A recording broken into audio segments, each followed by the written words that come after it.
It is the most famous airbase in the world, but also the most mysterious. What is really being tested at Area 51? Experimental military airplanes? Or machines from other worlds? Now the speculation starts. This plane is being developed that's from alien technology. Just what is being flown in the Nevada desert? There are alien spacecraft and possibly alien beings at the S4 location. Or is that just what they want you to believe? UFOs are a very handy smokescreen if you want to hide top secret stuff. Now we visit a mysterious crash site that may hold the answer. Yeah, that's it. That one. That's pretty damn close. Just what is going on in Area 51? There's nothing more dangerous than a place that doesn't exist.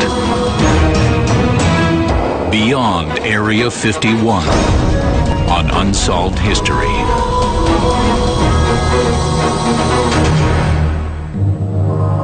Since the 1940s, there have been thousands of reported sightings of UFOs, unidentified flying objects.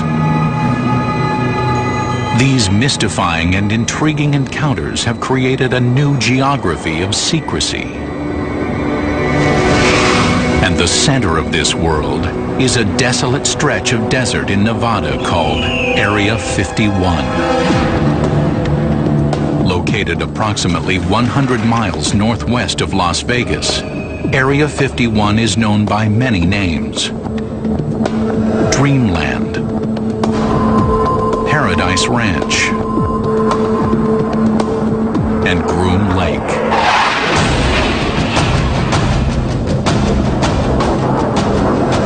Officially, it doesn't even exist.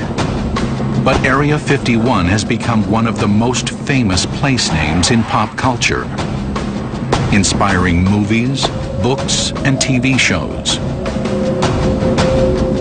For this secret base is where our government tests the aircraft of the future, as well as, according to some, those from other worlds. How did Area 51 become associated with alien spacecraft? It all began with one man's incredible story. Although people in the know about secret aircraft programs had known of the existence of Area 51 for a while, it really achieved kind of notoriety and prominence during the early 1990s after the revelations of a guy called Bob Lazar, who claimed to have worked at Area 51 or a location nearby, reverse engineering captured alien spacecraft. The antimatter reacting with matter produces the energy, mainly heat energy, and that is converted into electrical energy by a thermionic generator. What he stated he was doing, he was hired on by the Navy to do reverse engineering on propulsion systems for alien spacecraft. Now he indicated he was in an area called S4, which is an area that's about 15 miles from the main facility, Area 51. And that in the base of the mountain was a hangar complex that was actually built into the mountain. And they had 9 spacecraft of different physical configurations, but all powered by the same power source. Although there was no way to corroborate Bob Lazar's story, it quickly caught the attention of the media. Now, whether you believe Lazar or not, it was this period really which kind of prompted hundreds, if not thousands of people to turn up there, seeing what they could see. The tiny hamlet of Rachel, Nevada, just outside Area 51, became an unofficial meeting place for UFO watchers. Throughout the 1990s, thousands of tourists, UFO fanatics, and the just plain curious converged on this isolated corner of the Nevada desert. But Bob Lazar's claims have not convinced everyone. There is no evidence at all of any alien or extraterrestrial presence or involvement at Area 51. Are alien spacecraft housed in underground bunkers beneath the desert? Or are these reports of UFOs part of a cover story to obscure the truth? One of the best sources of keeping something classified is disinformation. The best way to do it is say it's, is imply that it's a UFO, when in fact it was a man-built aircraft. To uncover the truth about Area 51, Unsolved History has assembled a team of investigators. Military aviation expert Nick Cook, aviation author and historian James Goodall, UFO researcher Stan Gordon, and historian-in-residence Daniel Martinez. Together, they will revisit some of the most intriguing UFO sightings of recent years and separate the facts from the myths about Area 51. The history of Area 51 begins in the early days of the Cold War, when the United States and the Soviet Union were locked in a frantic arms race. Area 51, which included a dry lake bed known as Groom Lake, was one of several blocks of land carved out of the Nevada desert for testing atomic weapons. In the spring of 1955, grid number 51 was chosen to test another type of weapon. Area 51 came about largely thanks to the Lockheed Company, which was doing a lot of secret work post the Second World War and needed a very remote and secure location to test its then top-secret spy plane projects. Lockheed Aeronautics engineer Kelly Johnson enlisted a friend to help him find a suitable location to develop their new spy plane, test pilot Tony LeVere, the man who some say is the true father of Area 51. I told Kelly in simple words, I know exactly what you want, and I'll get right with it, which I did. I'm searching for the perfect dry lake, because I knew that a dry lake is the best natural landing field for experimental flying that ever was devised. When LeVere and his team came across the area around Groom Lake, he knew he had found the spot. This thing is, on a scale of 1 to 10, it's a 10 plus. The rest of them don't even stand a chance. Its location was really out in a godforsaken country, and not very many people roam around those parts. Within a few weeks, Area 51 had become the U.S. government's most top-secret test facility. The first project to be tested, the U-2 spy plane. Equipped with highly sensitive cameras and infrared sensors, the U-2 was capable of producing detailed aerial images of enemy installations from altitudes as high as 70,000 feet, far beyond the range of enemy radar. From the very beginning, the U-2 was a CIA-operated spy plane. And the way our government decided to cover the fact that it wasn't truly a spy plane is they said it was used for weather reconnaissance. For over 4 years, the U-2 flew dozens of missions over the USSR, gathering vital photographic information about the Soviets' military capabilities. But in May of 1960, the U-2 program came crashing to Earth.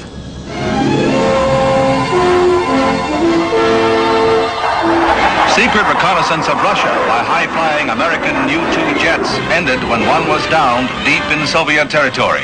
Its pilot, Francis Powers, was made the subject of a showcase trial. A Soviet court convicted Francis Gary Powers of spying and sentenced him to 10 years in prison. He was later exchanged for a Soviet agent, but U-2 flights over the USSR were ended. Although the U-2 incident was a severe setback for the U.S. government, the spy plane had provided invaluable information during the Cold War. Without images coming from the U-2s, we would not have known that the Soviet Union was moving intermediate-range ballistic missiles into Cuba. It proved what the Soviet Union had and what they didn't have prior to satellites coming into operation. But the U-2 was not the last secret plane to be tested at Area 51. After the U-2, a number of other secret spy plane projects were tested at Area 51. The next most demanding one technologically was another Lockheed program called the A-12, which was a CIA program for a very fast-flying Mark III, that's 3 times the speed of sound, spy plane. The A-12 and its successor, the SR-71, became known as Blackbirds. Both could reach altitudes above 85,000 feet and cruise at 2,150 miles an hour. One of the reasons the Blackbird program was so secret is we didn't want the Soviet Union to know what we had the capabilities of doing. We had the ability, on demand, to overfly any airspace in the world as long as politics didn't get in the way. During this time, there were other aircraft being tested at Area 51. Strange objects in the skies above Groom Lake, alien spaceships, or secret military projects. Truth is stranger than fiction. Next on Unsolved History.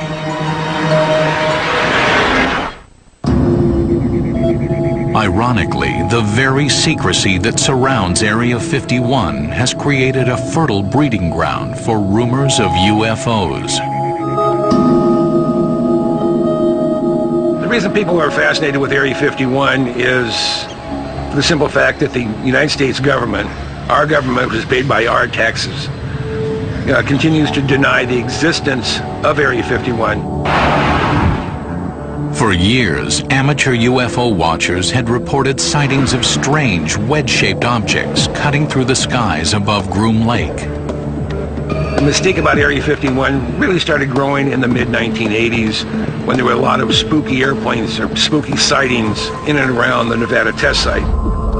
Word began to spread throughout the UFO community that these were alien spacecraft. The truth was nearly as surprising as the rumors. An aircraft that defied belief. In the mid-1970s, a number of organizations, but principally Lockheed, got the idea that you could significantly reduce the radar cross-section of an aircraft down to the size of something approaching a small bird or even an insect. The name for this new technology was stealth, aircraft practically invisible to radar. The prototype for the stealth plane was codenamed Have Blue. The Have Blue design incorporated angled surfaces or facets to break up the radar reflection. A later program called Tacit Blue utilized smooth contour shapes for the same effect. Tacit Blue was a technology demonstrator developed by Northrop to prove that they could build and develop a low observable aircraft without faceting. It was a blended shape where they can control the shape precisely. The Have Blue and Tacit Blue projects evolved into America's most top-secret aircraft to date.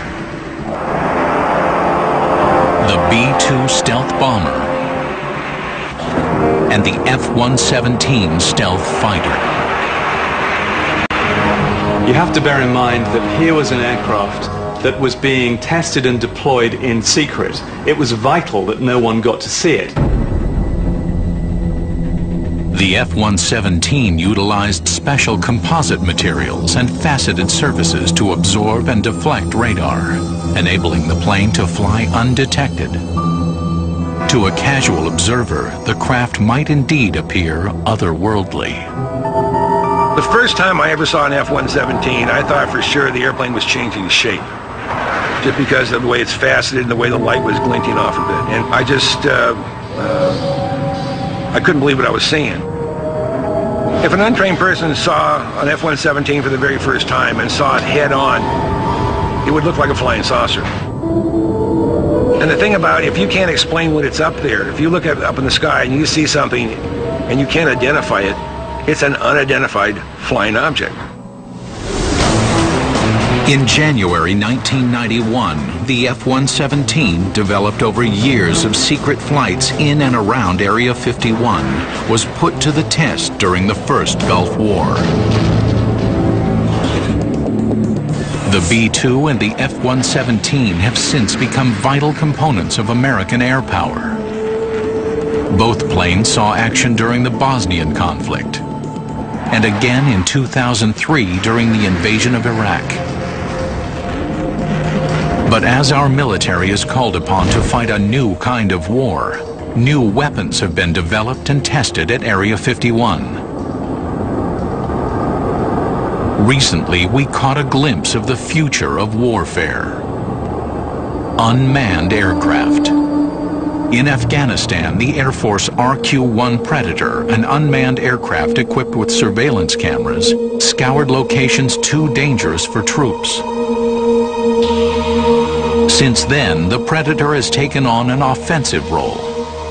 Equipped with Hellfire missiles, unmanned assault aircraft will enable the soldier of the future to engage the enemy without placing himself or herself in harm's way.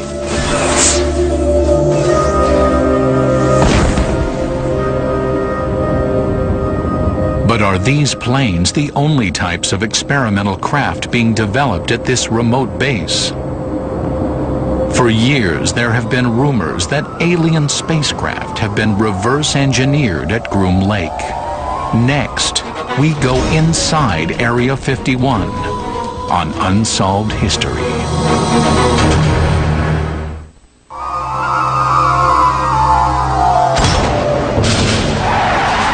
The secrecy that surrounds Area 51 has created a subculture where nothing is too strange to be believed. Ironically, even though this base does not officially exist, it's probably the most famous airbase in the world, and you get a lot of people just turning up, wanting to know what's behind those hills. When you go to a place like Area 51, you have to be very mindful of what you're going to see, because inevitably people go there with preconceptions. They see what they want to see when they're around Area 51. If you're a UFO nut, you're going to see a UFO. It's just one of those places. It's a place which engenders fascination, and it's a place that triggers the imagination. The curious who descend upon this remote location, however, will find it difficult to actually get that close to Area 51. The base itself is behind a range of mountains. There's a very discreet roadway leading up to the base. You could drive past it and you wouldn't notice that anything was there. But if you stray over a kind of invisible line where the security forces know you're getting too close for comfort, then security can swing into operation. There are signs when you get really close to the base telling you that those armed guards have the authority to use lethal force if required. There are helicopters which patrol the area and can flush out people in the desert if they get a little bit too close. There are all kinds of security cameras and sensors which warn the authorities of unwarranted approach.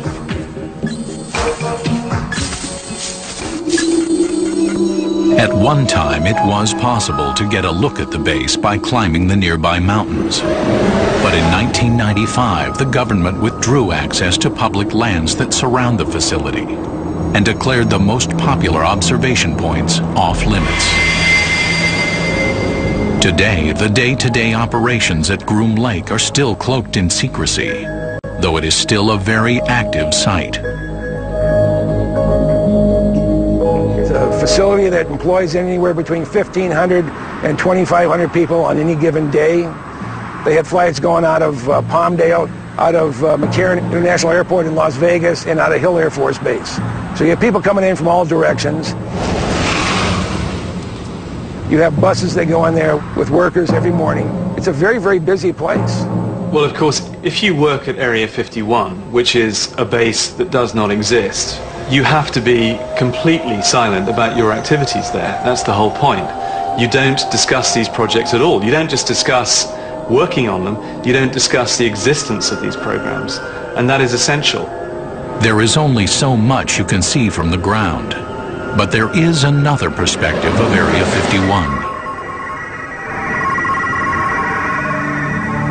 Global Security is a non-profit Virginia-based think tank that analyzes satellite images of military and industrial installations from around the world. We asked them to examine a satellite photo of Area 51 and evaluate the expansions and improvements that have occurred since 1968. You can see the change that's taken place at this base over this period of time. The most significant portion of this is the addition of the new runway right here. The original runway at Groom was 18,000 feet long, which is almost twice as long as a normal commercial international airport runway. And the reason for all that overrun is with the SR-71 test program, they wanted to have lots of extra space in case they lost the brakes or something went wrong. And you can see in the new image that there was an extension sometime in the 1970s or 80s. And then in the early 90s, an entirely new runway was built. This new runway is the longest in the world. Why has it been built at Area 51? Is it possible that it was designed to accommodate a new top-secret spy plane? A plane the government claims does not exist. In 1991, there was a series of unexplained sonic booms in the Southern California area, literally shaking windows. Seismologists estimated that the aircraft that produced the booms were flying between Mach 3 and Mach 4, up to 4 times the speed of sound. During this period, there was also a dramatic surge in reports of strange-looking, fast-moving aircraft around Groom Lake. At the same time, the Air Force abruptly canceled the SR-71 Blackbird program.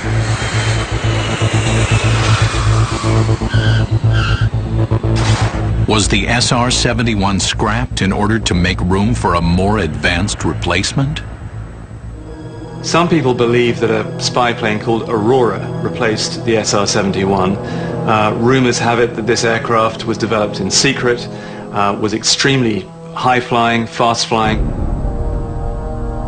In the early 1990s, Aviation Weekly published reports of an aircraft observed in the night sky at extremely high altitude. Could this be the Aurora?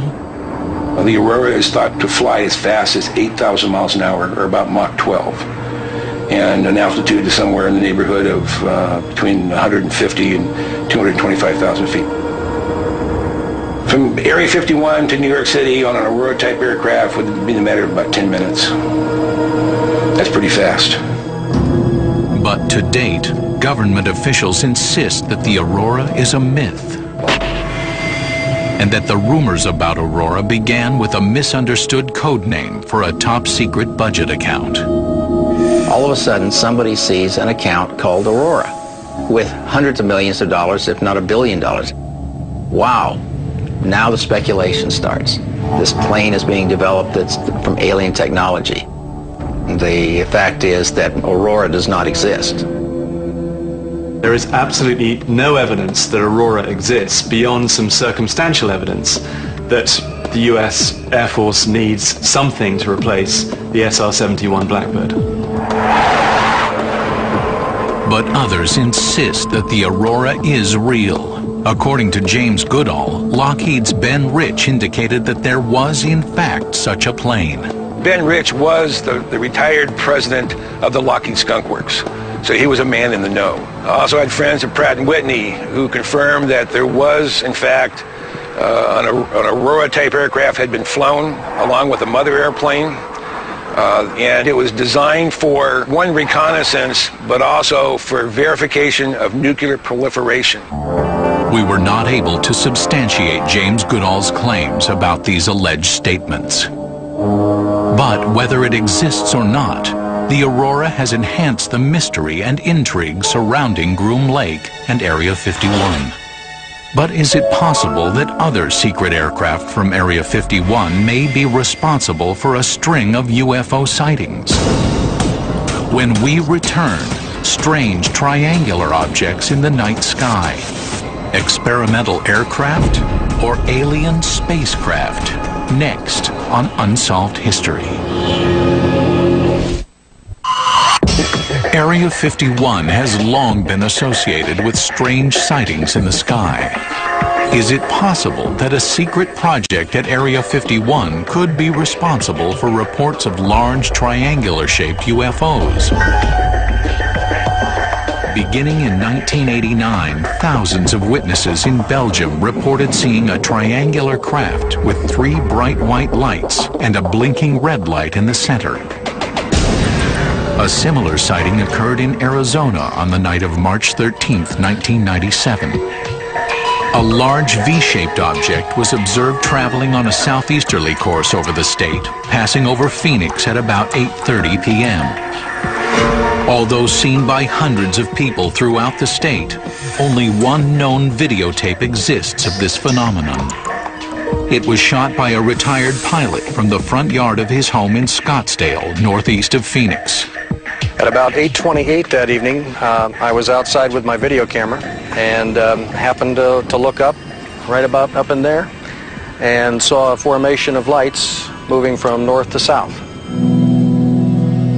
The V formation that flew over consisted of between 5 and 6 amber lights only, but it was totally silent, completely and totally silent.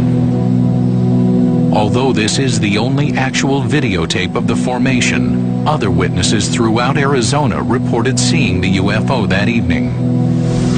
Artist Tim Lee created this image of the strange craft that passed over his home in central Phoenix. The right arm of the object went directly over this house, over the property, and the left arm of that was probably about 2.5 blocks over in that direction. So when it came over, it pretty much dominated this whole quarter of this little valley up here. 3 years later, on January 5th, 2000, a similar event occurred in southern Illinois. Around 4 a.m., a series of calls began streaming into the regional 911 center in Belleville, approximately 18 miles southeast of St. Louis, Missouri. I just received a call from Highland PD.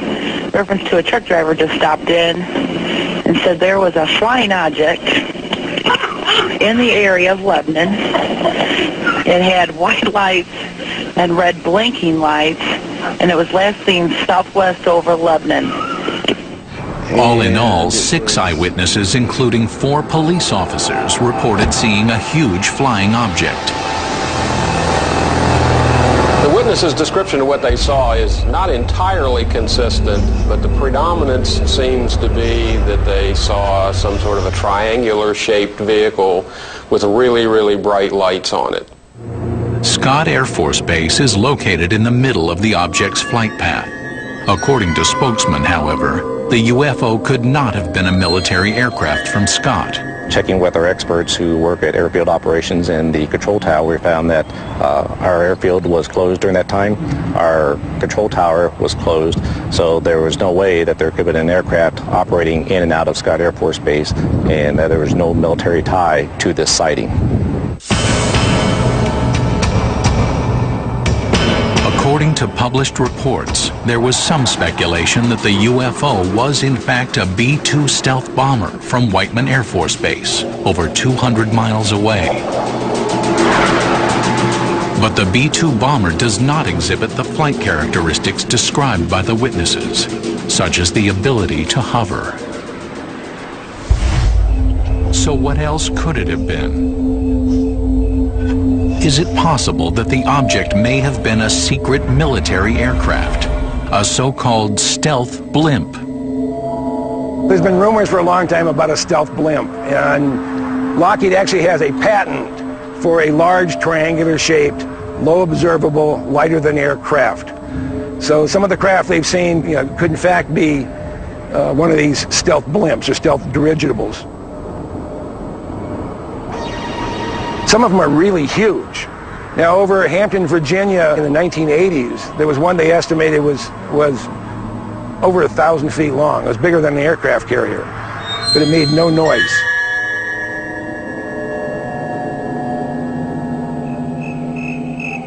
But others are not convinced that these are just experimental military aircraft, especially when they perform maneuvers that defy belief.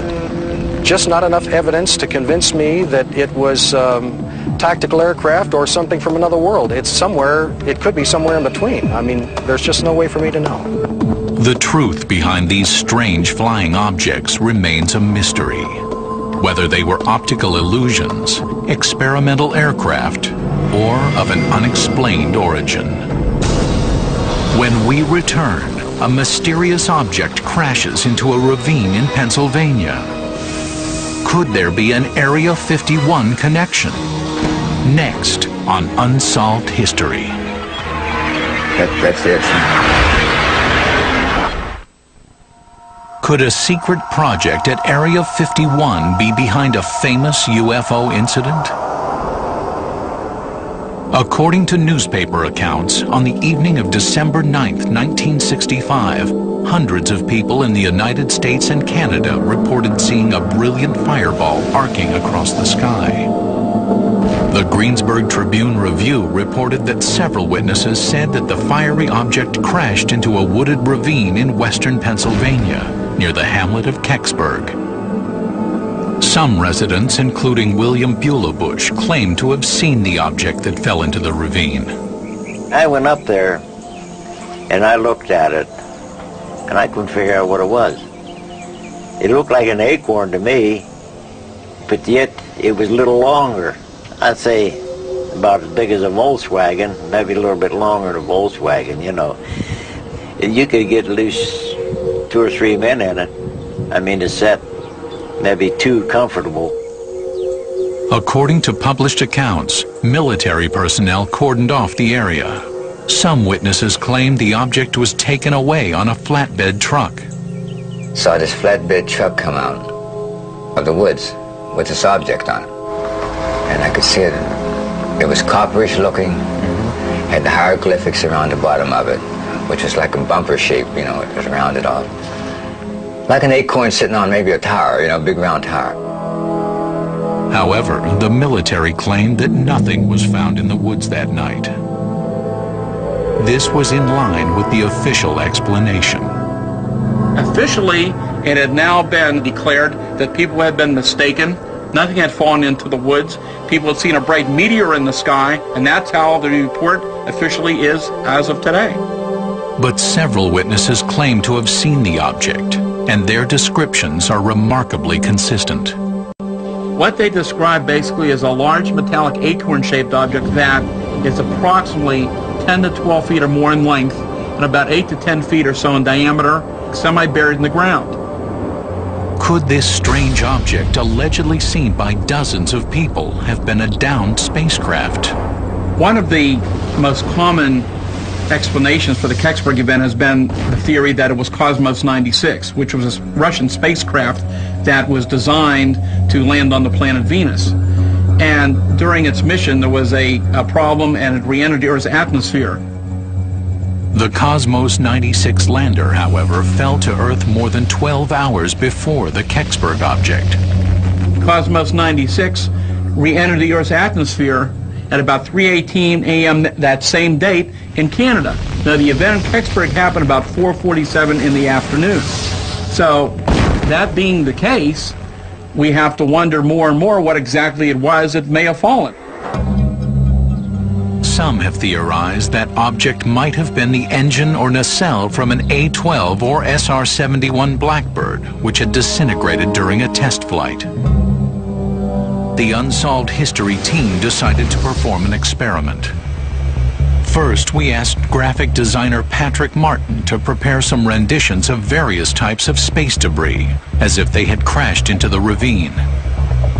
In one drawing, he used the engine housing from an SR-71 as the object. In another, he substituted the image of the landing module from the Cosmos 96.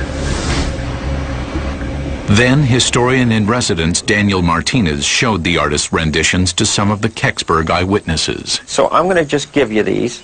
I'm going to give you one by one, and you take as much time as you want to look at them and say it either looked like this or it didn't look like this. First, Daniel shows William Bush some renditions of an SR-71 engine housing. One here for you.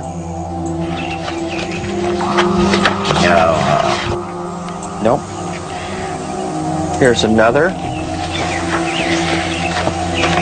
No.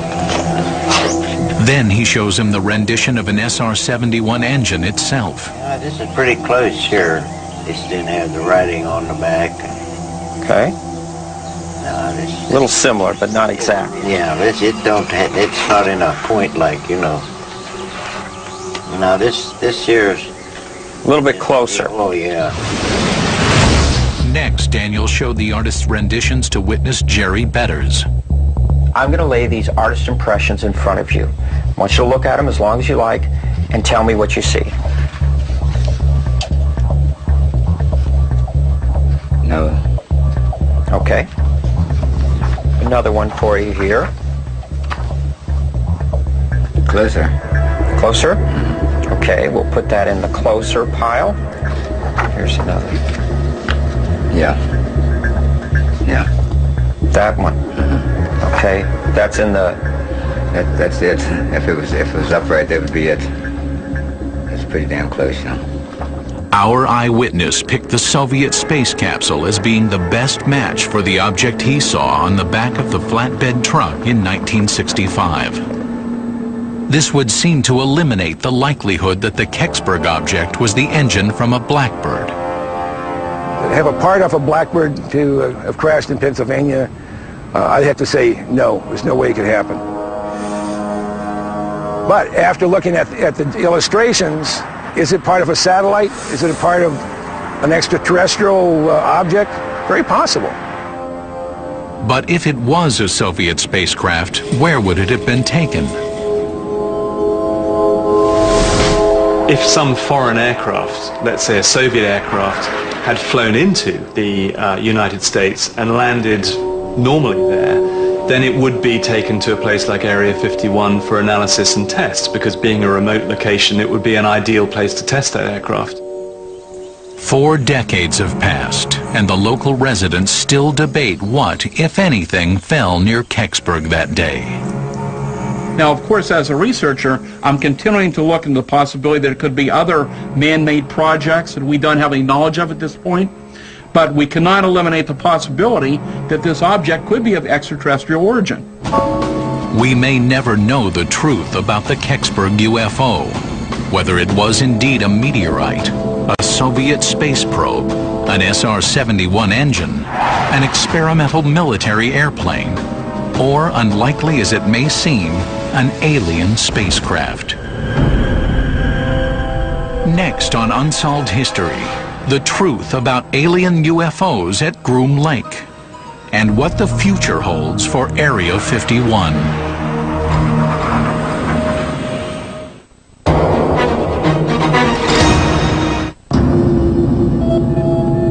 Area 51 is still an active military facility, and the weapons of the future are still being developed and tested at this remote site. The last technology that we know was tested at Area 51 was essentially stealth technology, and we know that testing has gone on to kind of build it's almost like a Klingon cloaking device system to make aircraft more invisible to the human eye. One way you can make an aircraft less easy to spot with the naked eye is to coat it with an electrochromatic kind of polymer, which effectively, when coupled to sensors, can tell the aircraft what background it's flying against. So if you're on the ground and looking up, the sensors on the aircraft would register that the aeroplane is flying against a blue sky background. And so it will signal to the polymers below the aircraft that they should mimic the sky. So effectively what you're seeing is a chameleon-like thing that is flying through the air, shimmering a little like the Predator in that movie. Oh, yeah. It's floating, doesn't it? Yeah, it does. It looks like it's floating, but it's changing shape. But what about the rumors of alien spacecraft being tested at Area 51? In recent years, Bob Lazar, the man who claimed to have worked at a location near Area 51, has withdrawn from public life. His stories about having reverse-engineered alien spacecraft have largely been dismissed by government officials and the mainstream media. Lazar's credibility was broken down pretty bad. He never worked up there. He never worked for Los Alamos or in any of the labs in New Mexico. He may have been up there, but he didn't work for the government. He worked maybe for a private contractor. But no one up there at Area 51 or any place in the labs acknowledges that any spaceship really existed. But some still defend Lazar's credibility.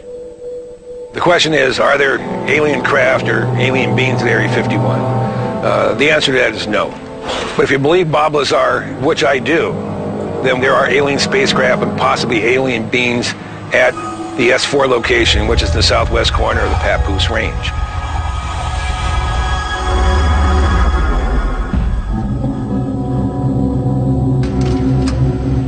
In August 1997, after decades of denials, the CIA made a shocking admission. Thousands of UFOs reported by eyewitnesses were actually covert test and reconnaissance flights. UFOs are a very handy smokescreen if you want to hide top secret stuff behind them. And you don't get anywhere more top secret than Area 51. So the legends that surround Area 51 are going to be very handy for someone who wants to engender a bit of disinformation to go and do a bit of spinning. Perfect. Still, some believers persist that the admission by the CIA is nothing more than their latest bit of disinformation, intended to cover up the truth about Area 51. Why do they keep Area 51 a secret? Because they feel if they deny it enough, people will believe them and say it doesn't exist. It's the worst kept secret in the history of the United States government.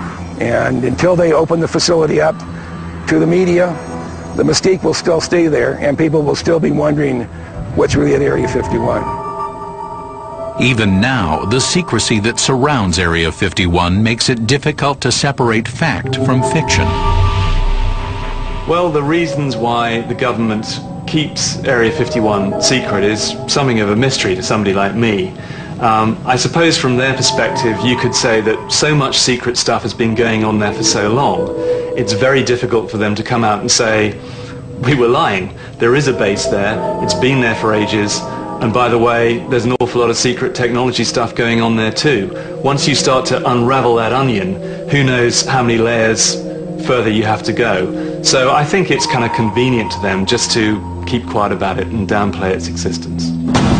Bear in mind that this was a base that for most of its existence has not officially existed.